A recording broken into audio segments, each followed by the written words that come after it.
ನಮಸ್ಕಾರ ವೀಕ್ಷಕರೇ ರೇಣುಕಾಸ್ವಾಮಿ ಕೊಲೆ ಪ್ರಕರಣದ ಆರೋಪಿಗಳು ಸಾಮಾನ್ಯ ಕಿಲ್ಲರ್ಗಳಂತೆ ಕಾಣಿಸ್ತಾ ಇಲ್ಲ, ಸೈಕೋ ಕಿಲ್ಲರ್ಗಳ ರೀತಿ ಕಾಣಿಸ್ತಿದ್ದಾರೆ. ರೇಣುಕಾಸ್ವಾಮಿ ಪವಿತ್ರಾ ಗೌಡಳಿಗೆ ಮರ್ಮಾಂಗದ ಫೋಟೋವನ್ನು ಕಳುಹಿಸಿದ್ದ ಅನ್ನೋದು ಮಾಹಿತಿ.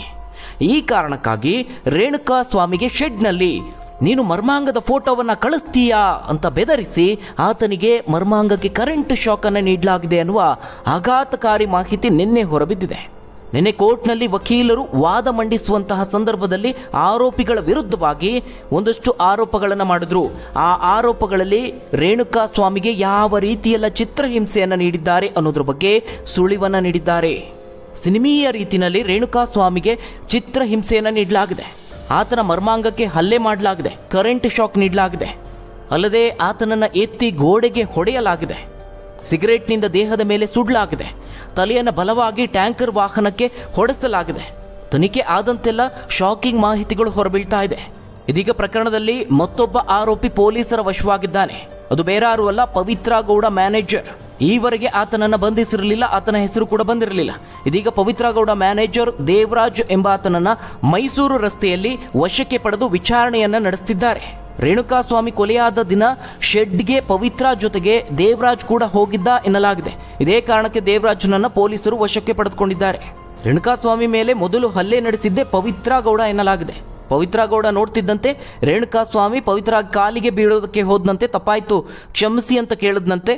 ಈ ಸಂಬಂಧ ಪವಿತ್ರಾ ಗೌಡ ಮನೆಯಲ್ಲಿ ಪೊಲೀಸರು ಈಗ ಮಹಜರು ಪ್ರಕ್ರಿಯೆಯನ್ನು ನಡೆಸಿದ್ದಾರೆ. ಆ ದಿನ ಪವಿತ್ರಾ ಧರಿಸಿದ್ದ ಬಟ್ಟೆ ಹಾಗೆ ರೇಣುಕಾಸ್ವಾಮಿ ಮೇಲೆ ಹಲ್ಲೆ ನಡೆಸಿದ್ದ ಚಪ್ಪಲಿಯನ್ನು ಸೀಸ್ ಮಾಡಿದ್ದಾರೆ. ಹೀಗಿರುವಾಗಲೇ ಇದೇ ಪ್ರಕರಣದಲ್ಲಿ ನಟ ದರ್ಶನ್ ಹಾಗೆ ಪವಿತ್ರಾ ಗೌಡ ವಿಚಾರವಾಗಿ ಮತ್ತೊಂದು ರಹಸ್ಯ ಬಯಲಾಗಿದೆ. ಪವಿತ್ರಾಳಿಗೆ ರೇಣುಕಾಸ್ವಾಮಿ ಅಶ್ಲೀಲ ಮೆಸೇಜ್ ಮಾಡ್ತಿದ್ದ ವಿಷಯ ದರ್ಶನ್ಗೆ ಗೊತ್ತಾಗಿದೆ. ನಂತರದಲ್ಲಿ ನಟ ದರ್ಶನ್ ಪವಿತ್ರಾಳಿಗೆ ಸರ್ಪ್ರೈಸ್ ಕೊಡೋದಕ್ಕೆ ಹೋಗಿ ಈ ಒಂದು ಪ್ರಕರಣದಲ್ಲಿ ತಗಲಾಕಿಕೊಂಡಿದ್ದಾರೆ. ಕೇವಲ ರೇಣುಕಾಸ್ವಾಮಿ ವಿಚಾರದಲ್ಲಿ ಮಾತ್ರವಲ್ಲದೆ ಇದೇ ಕಳೆದ 2 ತಿಂಗಳ ಹಿಂದೆ ಮತ್ತೊಂದು ವಿಚಾರಕ್ಕೆ ನಟಿ ಪವಿತ್ರಾ ಗೌಡ ಹಠ ಹಿಡಿದಿದ್ರಂತೆ. ಹಾಗಾದ್ರೆ ಆ ಒಂದು ವಿಚಾರ ಏನು? ಆ ಒಂದು ರಹಸ್ಯ ಈಗ ಬಯಲಾಗಿದೆ. ಆ ಒಂದು ರಹಸ್ಯ ಏನು? ಈ ಎಲ್ಲದರ ಮಧ್ಯೆ ದರ್ಶನ್ ಗ್ಯಾರಂಟಿ ಯೋಜನೆ ಅನ್ನುವ ಹೊಸ ವಿಚಾರ ಈಗ ಸದ್ದು ಮಾಡ್ತಾ ಇದೆ. ರಾಜ್ಯ ಸರ್ಕಾರದ ಗ್ಯಾರಂಟಿ ಯೋಜನೆಗಳನ್ನು ಮೀರಿಸುವಂತಹ ಈ ಯೋಜನೆ ಯಾವುದು? ಇನ್ನು ರೇಣುಕಾಸ್ವಾಮಿಯ ಹತ್ಯೆ ನಂತರದಲ್ಲಿ ನಟಿ ಪವಿತ್ರಾ ಗೌಡ ಎಷ್ಟು ಆರಾಮಾಗಿದ್ರು ಅಂದರೆ ನೀವು ನಂಬೋದಕ್ಕೆ ಸಾಧ್ಯವೇ ಇಲ್ಲ. ಹಾಗಾದ್ರೆ ಏನಿದು ವಿಚಾರ? ಕೇವಲ ಒಂದೇ ಒಂದು ಕಮೆಂಟ್ ಮಾಡಿದ್ದಕ್ಕೆ ಒಬ್ಬನ ಪ್ರಾಣವನ್ನೇ ತೆಗೆದುಬಿಟ್ರ ಇವರು? ಆ ಎಲ್ಲದರ ಬಗ್ಗೆ ಒಂದು ಎಕ್ಸ್ಕ್ಲೂಸಿವ್ ಆದಂತಹ ಮಾಹಿತಿ ಇದೆ, ಅದೆಲ್ಲವನ್ನ ಹೇಳ್ತೀನಿ ಕೇಳಿ. ಅದಕ್ಕೂ ಮುಂಚೆ ವೀಕ್ಷಕರೇ, ರೇಣುಕಾಸ್ವಾಮಿಯ ಬರ್ಬರ ಹತ್ಯೆ ಪ್ರಕರಣದಲ್ಲಿ ಅಪರಾಧಿಗಳಿಗೆ ತಕ್ಕನಾದಂತಹ ಶಿಕ್ಷೆ ಆಗಬೇಕು ಅಂತ ನೀವು ಸಹ ಆಗ್ರಹಿಸೋದಾದ್ರೆ ತಪ್ಪದೆ ಈ ವಿಡಿಯೋವನ್ನು ಲೈಕ್ ಮಾಡುವ ಮೂಲಕವಾಗಿ ನಿಮ್ಮ ಬೆಂಬಲವನ್ನು ಸೂಚಿಸಿ. ಹಾಗೆ ಪ್ರಕರಣದ ಕುರಿತಾಗಿ ಎಲ್ಲ ಸಂಪೂರ್ಣವಾದಂತಹ ಮಾಹಿತಿಗಾಗಿ ತಪ್ಪದೆ ಚಾನಲ್ಗೆ ಸಬ್ಸ್ಕ್ರೈಬ್ ಮಾಡಿ. ವೀಕ್ಷಕರೇ, ನೀವೆಲ್ಲರೂ ರಾಜ್ಯ ಸರ್ಕಾರದ ಗ್ಯಾರಂಟಿ ಯೋಜನೆಗಳ ಬಗ್ಗೆ ಕೇಳಿದ್ದೀರಿ. ಸಿದ್ದರಾಮಯ್ಯ ಗ್ಯಾರಂಟಿ ಯೋಜನೆ ಅಂತಾನೆ ಫೇಮಸ್ ಆಗಿದೆ. ಇದೀಗ ದರ್ಶನ್ ಗ್ಯಾರಂಟಿ ಯೋಜನೆಯ ಬಗ್ಗೆ ಸೋಷಿಯಲ್ ಮೀಡಿಯಾಗಳಲ್ಲಿ ಚರ್ಚಿಸಲಾಗ್ತಾ ಇದೆ. ಈ ವಿಚಾರ ಈಗ ಭಾರೀ ಸದ್ದು ಮಾಡ್ತಾ ಇದೆ. ಜೊತೆಗೆ ಹಲವಾರು ರಹಸ್ಯಗಳು ಒಂದೊಂದಾಗಿ ಬಯಲಾಗ್ತಾ ಇದೆ. ನಿಮ್ಮೆಲ್ಲರಿಗೂ ಗೊತ್ತಿರುವಂತೆ ರೇಣುಕಾಸ್ವಾಮಿ ಕೊಲೆ ಪ್ರಕರಣ ಎಲ್ಲವೂ ಶುರುವಾಗಿದ್ದು ಪವಿತ್ರಾ ಗೌಡ ಅವರಿಂದ ಅಂತ ಹೇಳಲಾಗುತ್ತೆ. ಪವಿತ್ರಾ ಗೌಡ ಅವರಿಗೆ ಈ ರೇಣುಕಾಸ್ವಾಮಿ ಅಶ್ಲೀಲವಾಗಿ ಮೆಸೇಜ್ ಮಾಡಿದ್ದ. ಈ ಒಂದು ವಿಚಾರವನ್ನ ಆರಂಭದಲ್ಲಿ ದರ್ಶನ್ಗೆ ತಿಳಿಸಬಾರದು ಅಂತ ಪವಿತ್ರಾ ಗೌಡ ಯೋಚಿಸಿದ್ರು. ಆದರೆ ಈ ವಿಚಾರವನ್ನು ಅವರು ತಮ್ಮ ಮನೆ ಕೆಲಸದವನಾದ ಪವನ್ ಬಳಿಯಲ್ಲಿ ಹೇಳಿಕೊಂಡಿದ್ದಾರಂತೆ. ಆದರೆ ಪವನ್ ಬಾಯಲ್ಲಿ ಆ ಒಂದು ಗುಟ್ಟು ನಿಲ್ಲಲಿಲ್ಲ. ನೇರವಾಗಿ ಅದು ದರ್ಶನ್ ಅವರಿಗೆ ತಿಳಿದಿದೆ. ಈ ಒಂದು ವಿಚಾರದಲ್ಲಿ ನಟ ದರ್ಶನ್ ಅವರು ಸರ್ಪ್ರೈಸ್ ಕೊಡೋದಕ್ಕೆ ಮುಂದಾಗಿದ್ರಂತೆ. ಇದ್ದಕ್ಕಿದ್ದಂತೆ ಮನೆಗೆ ಬಂದಂತಹ ದರ್ಶನ್ ಅವರು ಪವಿತ್ರಾಳಿಗೆ ನಿನಗೊಂದು ಸರ್ಪ್ರೈಸ್ ಇದೆ, ಬೇಗ ಬಾ ಅಂತೇಳಿ ಕರೆದುಕೊಂಡು ನೇರವಾಗಿ ಕಾರ್ನಲ್ಲಿ ಪಟ್ಟಣಗೆರೆಯ ಶೆಡ್ಗೆ ಬಂದಿದ್ದಾರೆ. ಅಲ್ಲಿ ರೇಣುಕಾಸ್ವಾಮಿಯನ್ನು ತೋರಿಸಿ ಇದೇ ನಿನಗೆ ಸರ್ಪ್ರೈಸ್ ಅಂತ ಹೇಳಿದ್ದಾರಂತೆ.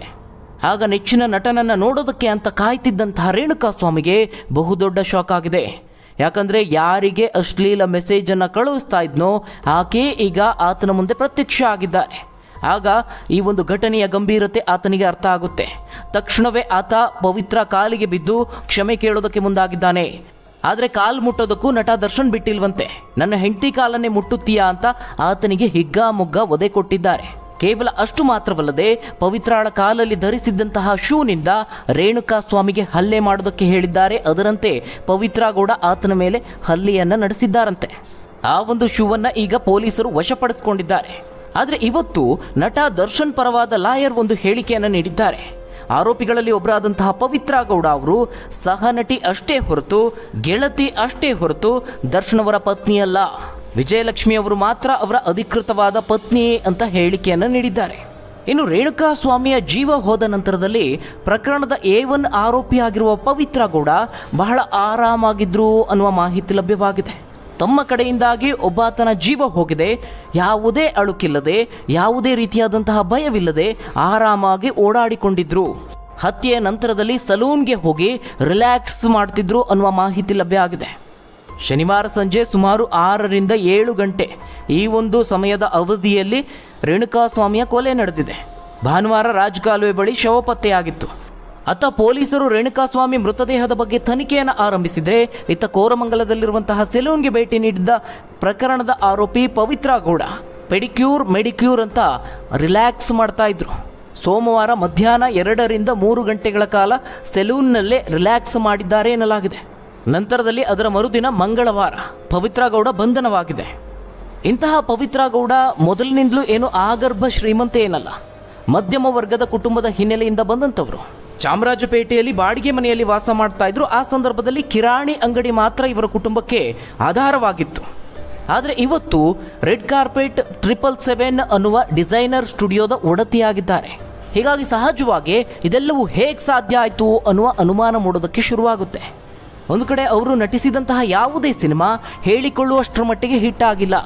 ನಟಿಸಿರೋದು ಸಹ 3 ಮತ್ತೊಂದು ಸಿನಿಮಾಗಳಲ್ಲಿ ಅಷ್ಟೇ. ಆ ಸಿನಿಮಾಗಳು ಯಾವಾಗ ರಿಲೀಸ್ ಆಯಿತು, ಯಾವಾಗ ಹೋಯಿತು ಅನ್ನೋದು ಕೂಡ ಗೊತ್ತಿಲ್ಲ. ಹೀಗಾಗಿನೇ ಈ ಒಂದು ರೆಡ್ ಕಾರ್ಪೆಟ್ 777 ಅನ್ನುವ ಡಿಸೈನರ್ ಸ್ಟುಡಿಯೋದ ಹಿಂದೆ ದರ್ಶನ್ ಹಣ ಇದೆ ಅನ್ನುವ ಅನುಮಾನ ಈಗ ಅನೇಕರಲ್ಲಿ ಮೂಡ್ತಾ ಇದೆ. ಇದಕ್ಕೆ ಪೂರಕವಾಗಿ ಪವಿತ್ರ ಗೌಡ ಅವರ ಈ ಡಿಸೈನರ್ ಸ್ಟುಡಿಯೋ ಇರೋದು ದರ್ಶನ್ ಅವರ ಮನೆಯ ಕೂಗಳತೆಯ ದೂರದಲ್ಲಿ. ವೀಕ್ಷಕರೇ, ಮತ್ತೊಂದು ವಿಚಾರ ನಿಮಗೆ ನೆನಪಿರಬಹುದು. ದರ್ಶನ್ ಪತ್ನಿ ವಿಜಯಲಕ್ಷ್ಮಿ ಅವರು 2021ರಲ್ಲಿ ಮೈ ಫ್ರೆಶ್ ಬಾಸ್ಕೆಟ್ ಅನ್ನುವ ಒಂದು ಆನ್ಲೈನ್ ಶಾಪಿಂಗ್ ಮಾರುಕಟ್ಟೆಯನ್ನು ತೆರೆದಿದ್ರು. ಗ್ರಾಹಕರಿಗೆ ನೇರವಾಗಿ ಫ್ರೆಶ್ ತರಕಾರಿಗಳನ್ನು ಸೇಲ್ ಮಾಡುವಂತಹ ಬಿಸ್ನೆಸ್ ಅದು. ಈ ಒಂದು ವ್ಯಾಪಾರ ವ್ಯವಹಾರವನ್ನು ವಿಜಯಲಕ್ಷ್ಮಿ ಅವರು ಶುರು ಮಾಡಿ 2 ವರ್ಷದೊಳಗೆ ಪವಿತ್ರ ಗೌಡ ಅವರು ಈ ಬಾಟಿಕ್ ಬಿಸ್ನೆಸ್ ಅನ್ನು ಶುರು ಮಾಡ್ತಾರೆ. ಸದ್ಯ ಚರ್ಚೆ ಆಗ್ತಿರುವಂತಹ ವಿಷಯ ಏನಪ್ಪಾ ಅಂತ ಹೇಳಿದ್ರೆ, ಈ ಒಂದು ಬಿಸ್ನೆಸ್ ಅನ್ನು ಶುರು ಮಾಡೋದಕ್ಕೆ ಬ್ಯಾಂಕ್ನಲ್ಲಿ ಸಾಲ ಪಡೆದಿದ್ರೂ ಸಹ ಆ ಒಂದು ಸಾಲಕ್ಕೆ ಶ್ಯೂರಿಟಿಯ ಅಗತ್ಯವಿರುತ್ತೆ. ನಿಯಮಗಳು ಹಾಗೆ ನಿರ್ಬಂಧಗಳ ಆಧಾರದ ಮೇಲೆ ಸಾಲದ ಅರ್ಹತೆಯನ್ನು ನಿರ್ಧಾರ ಮಾಡಲಾಗುತ್ತೆ. ಯಾರಾದರೂ ಒಬ್ಬರು ಗ್ಯಾರಂಟಿಯನ್ನು ಕೊಡಲೇಬೇಕಾಗುತ್ತೆ. ಇದಕ್ಕೆ ಶ್ಯೂರಿಟಿ ಬೇರಾವುದೂ ಅಲ್ಲ, ಅದು ದರ್ಶನ್ ಗ್ಯಾರಂಟಿ ಯೋಜನೆ ಅಂತ ಸೋಷಿಯಲ್ ಮೀಡಿಯಾಗಳಲ್ಲಿ ಚರ್ಚೆ ಮಾಡಲಾಗ್ತಾ ಇದೆ. ಇನ್ನು ಈ ಒಂದು ಡಿಸೈನರ್ ಸ್ಟುಡಿಯೋದಲ್ಲಿ ಮಹಿಳೆಯರಿಗೆ ಬೇಕಾದಂತಹ ಇಂಡೋ ವೆಸ್ಟರ್ನ್ ಶೈಲಿಯ ಉಡುಗೆಗಳು ಸಿಗುತ್ತೆ. ಹಬ್ಬ ಹರಿದಿನ ಸೇರಿದಂತೆ ಯಾವುದೇ ಕಾರ್ಯಕ್ರಮಕ್ಕೆ ಬೇಕಾದಂತಹ ಡಿಸೈನರ್ ಸೀರೆ, ಲೆಹಂಗಾ ಸೇರಿದಂತೆ ಬಗೆ ಬಗೆಯ ಉಡುಗೆಗಳು ಸಿಗುತ್ತೆ. ಸ್ಯಾಂಡಲ್ವುಡ್ನ ನಟಿಯರು, ಕನ್ನಡ ಕಿರುತೆರೆಯ ನಟಿಯರು ಹಲವರು ಇಲ್ಲಿ ಬಟ್ಟೆಯನ್ನು ಖರೀದಿ ಮಾಡ್ತಿದ್ದಾರೆ. ಇನ್ನು ಹಲವು ಸಂದರ್ಭಗಳಲ್ಲಿ ಈ ಒಂದು ಡಿಸೈನರ್ ಸ್ಟುಡಿಯೋದ ಜೊತೆಗೆ ಪವಿತ್ರ ಗೌಡ ಅವರ ಜೊತೆಗೆ ಕಿರುತೆರೆಯ ನಟಿ ಮೇಘಾ ಶೆಟ್ಟಿ ಹಾಗೆ ಸೋನಲ್ ಮಂತೆರೋ ಕೂಡ ಕಾಣಿಸ್ಕೊಂಡಿದ್ರು. ಈ ಹಿಂದೆ ಇಬ್ಬರೂ ಸಹ ವಿಶೇಷವಾಗಿ ಡಿಸೈನ್ ಮಾಡಿರುವಂತಹ ಕಾಸ್ಟ್ಯೂಮ್ಸ್ ಅನ್ನು ಧರಿಸಿ ಫೋಟೋಶೂಟ್ಗಳನ್ನು ಮಾಡಿಸಿದ್ರು. ಆ ಮೂಲಕವಾಗಿ ಪವಿತ್ರ ಗೌಡ ಅವರ ಸ್ಟುಡಿಯೋದ ಬಗ್ಗೆ ಪ್ರಚಾರವನ್ನು ಮಾಡಿದ್ರು. ಇನ್ನು ನಟಿ ಪವಿತ್ರ ಗೌಡ ಬಳಿ ಇರುವಂತಹ ಕಾರಿನ ರಹಸ್ಯವೂ ಕೂಡ ಬಯಲಾಗಿದೆ. ಅಷ್ಟೇ ಅಲ್ಲ, ಕಾರಿನ ನಂಬರ್ನ ಬಗ್ಗೆಯೂ ಕೂಡ ಒಂದು ವಿಶೇಷತೆ ಇದೆ, ಅದರ ರಹಸ್ಯವೂ ಬಯಲಾಗಿದೆ. ಇದ್ದಕ್ಕಿದ್ದಂತೆ ನಟಿಯ ಬಳಿ ಐಷಾರಾಮಿ ಕಾರು ಹೇಗೆ ಬಂತು ಅಂತ ಸಾಕಷ್ಟು ಜನ ಅನುಮಾನವನ್ನು ವ್ಯಕ್ತಪಡಿಸ್ತಿದ್ದಾರೆ. ಯಾಕಂದರೆ ಅವರ ಬಳಿ ಇರುವಂಥದ್ದು ಅಂತಿಂಥ ಕಾರಲ್ಲ, ಸಾಮಾನ್ಯವಾದಂತಹ ಕಾರಲ್ಲ. ಐಷಾರಾಮಿ ರೇಂಜ್ ರೋವರ್ ಕಾರ್ನ ಒಡತಿಯಾಗಿದ್ದಾರೆ. ಈ ರೇಂಜ್ ರೋವರ್ ಕಾರ್ನ ಬೆಲೆಯನ್ನು ನೀವು ಕೇಳಕ್ಕೋದ್ರೆ ಅದು ಕೋಟಿ ಲೆಕ್ಕದಲ್ಲಿದೆ. ಅದರ ಮೌಲ್ಯ ಏನು ಎತ್ತ ಅನ್ನೋದನ್ನ ನೀವು ಆನ್ಲೈನಲ್ಲಿ ಸರ್ಚ್ ಮಾಡಬಹುದು. ವರದಿಗಳ ಪ್ರಕಾರ ಇದೇ ವರ್ಷದ ಕಳೆದ 2 ತಿಂಗಳ ಹಿಂದಷ್ಟೇ, ಅಂದರೆ ಮಾರ್ಚ್ ತಿಂಗಳ ಅಂತ್ಯದಲ್ಲಿ ಈ ಒಂದು ಕಾರ್ ನೋಂದಣಿಯಾಗಿದೆ. ಪವಿತ್ರ ಗೌಡ ಅವರ ಹೆಸರಲ್ಲೇ ರಿಜಿಸ್ಟರ್ ಆಗಿದೆ. ಇದೇ ಕಾರನ್ನ ಪವಿತ್ರ ಗೌಡ ಅವರಿಗೆ ದರ್ಶನ್ ಅವರು ಉಡುಗೊರೆಯಾಗಿ ನೀಡಿದ್ರಂತೆ ಅನ್ನುವ ಮಾಹಿತಿ ಲಭ್ಯವಾಗ್ತಾ ಇದೆ. ಕೇವಲ ಇಷ್ಟು ಮಾತ್ರವಲ್ಲ, ಇದೇ ಕಾರು ತನಗೆ ಬೇಕು ಅಂತ ದರ್ಶನ್ ಬಳಿಯಲ್ಲಿ ಅವರು ಹಠ ಹಿಡಿದಿದ್ರಂತೆ. ಅದಕ್ಕೆ ಕಾರಣ ಬೇರಾರು ಅಲ್ಲ, ಮತ್ತೆ ವಿಜಯಲಕ್ಷ್ಮಿಯವರು.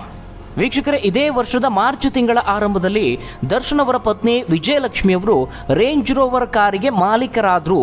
ಹೊಸ ಕಾರನ್ನು ಡೆಲಿವರಿ ಪಡೆದ ನಂತರದಲ್ಲಿ ವಿಜಯಲಕ್ಷ್ಮಿಯವರು ಅದರ ಫೋಟೋಗಳನ್ನು ಸೋಷಿಯಲ್ ಮೀಡಿಯಾಗಳಲ್ಲಿ ಹಂಚಿಕೊಂಡಿದ್ರು. ಅದು ವೈರಲ್ ಆಗಿದ್ವು. ಇನ್ನು ಈ ಒಂದು ಕಾರನ್ನು ವಿಜಯಲಕ್ಷ್ಮಿಯವರಿಗೆ ದರ್ಶನ್ ಅವರು ಗಿಫ್ಟ್ ಮಾಡಿದ್ರಂತೆ. ಇದಾದ ಮೇಲೆ ತಮಗೂ ಅದೇ ಕಾರು ಬೇಕು ಅಂತ ಪವಿತ್ರ ಗೌಡ ಹಠ ಹಿಡಿಯೋದಕ್ಕೆ ಶುರು ಮಾಡಿದ್ದಾರಂತೆ. ಈ ರೀತಿಯಾಗಿ ಹಠ ಹಿಡಿದಂತಹ ಗೆಳತಿಗೆ ಅದೇ ಮಾರ್ಚ್ ತಿಂಗಳ ಅಂತ್ಯದಲ್ಲಿ ದರ್ಶನ್ ಅವರು ಬಿಳಿ ಬಣ್ಣದ ರೇಂಜ್ ರೋವರ್ ಕಾರನ್ನು ಕೊಡಿಸಿದ್ದಾರಂತೆ ಅನ್ನುವ ಸುದ್ದಿ ವರದಿಯಾಗಿದೆ. ಇನ್ನು ಈ ಒಂದು ಕಾರ್ನ ರಿಜಿಸ್ಟ್ರೇಷನ್ ನಂಬರ್ನಲ್ಲಿ ಒಂದು ವಿಶೇಷತೆ ಇದೆ. ಕಾರಿನ ನಂಬರ್ NE0777. ಪವಿತ್ರ ಗೌಡ ಅವರ ಜನ್ಮ ದಿನಾಂಕ 7. ಹಾಗೆ ಅವರ ಬಾಟಿಕ್ ಹೆಸರು ರೆಡ್ ಕಾರ್ಪೆಟ್ ಸ್ಟುಡಿಯೋ 777. ಹೀಗಾಗಿ ತಮ್ಮ ಕಾರಿಗೂ 0777 ಎಂಬ ಫ್ಯಾನ್ಸಿ ನಂಬರನ್ನೇ ಪವಿತ್ರ ಗೌಡ ಅವರು ಪಡೆದಿದ್ದಾರೆ. ಇನ್ನು ವೀಕ್ಷಕರೇ, ಮತ್ತೊಂದು ವಿಚಾರ ನಿಮಗೆ ನೆನಪಿರಲಿ, ಕಾರಿನ ಫ್ಯಾನ್ಸಿ ನಂಬರನ್ನು ಪಡೆಯೋದು ಸಹ ಅಷ್ಟು ಸುಲಭದ ಮಾತಲ್ಲ. ತುಂಬ ಹುಡುಕಬೇಕು, ಅದು ಸಿಗಬೇಕು, ಅದರ ಜೊತೆಗೆ ಅದಕ್ಕೆ ಆದಂತಹ ಇಂತಿಷ್ಟು ಹಣ ಅಂತ ಪಾವತಿ ಮಾಡಬೇಕಾಗಿರುತ್ತೆ, ಅದನ್ನು ಸಹ ಪಾವತಿಸಬೇಕು. ಇನ್ನು ಮತ್ತೊಂದು ವಿಚಾರವೂ ಸಹ ಬಹಳ ಸುದ್ದಿಯಾಗಿದೆ. ದರ್ಶನ್ ವಾಸವಾಗಿರುವಂತಹ ಬೆಂಗಳೂರಿನ ರಾಜರಾಜೇಶ್ವರಿ ನಗರದಲ್ಲಿ ಅದೇ ಏರಿಯಾದಲ್ಲಿ ಪವಿತ್ರ ಗೌಡ ಅವರಿಗೆ ದರ್ಶನ್ ಅವರು 3 ಮಹಡಿಯ ಐಷಾರಾಮಿ ಮನೆಯನ್ನ ಉಡುಗೊರೆಯಾಗಿ ನೀಡಿದ್ದಾರೆ ಅನ್ನುವಂಥದ್ದು ಕೂಡ ಸುದ್ದಿ ಆಗ್ತಾ ಇದೆ. ಸದ್ಯ ಪವಿತ್ರ ಗೌಡ ಅವರು ಹಾಗೆ ಅವರ ಫ್ಯಾಮಿಲಿ ನೆಲೆಸಿರುವಂಥದ್ದು ಅದೇ ಮನೆಯಲ್ಲಿ. ಈ ಎಲ್ಲ ವಿಚಾರಗಳು ಸೋಷಿಯಲ್ ಮೀಡಿಯಾದಲ್ಲಿ ನೆಟ್ಟಿಗರಿಂದ ಚರ್ಚೆ ಆಗ್ತಾ ಇದೆ. ಆ ಒಂದು ವಿಚಾರವನ್ನು ನಿಮಗೆ ತಿಳಿಸುವಂತಹ ಪ್ರಯತ್ನ ಇದು. ಹಾಗಾದರೆ ವೀಕ್ಷಕರೇ, ಈ ಒಂದು ವಿಡಿಯೋದ ಬಗ್ಗೆ ನೀವೇನಂತೀರಾ? ನಿಮ್ಮ ಅನಿಸಿಕೆ, ಅಭಿಪ್ರಾಯವನ್ನು ಕಮೆಂಟ್ ಮೂಲಕವಾಗಿ ತಿಳಿಸಿ. ಧನ್ಯವಾದಗಳು ವೀಕ್ಷಕರೇ.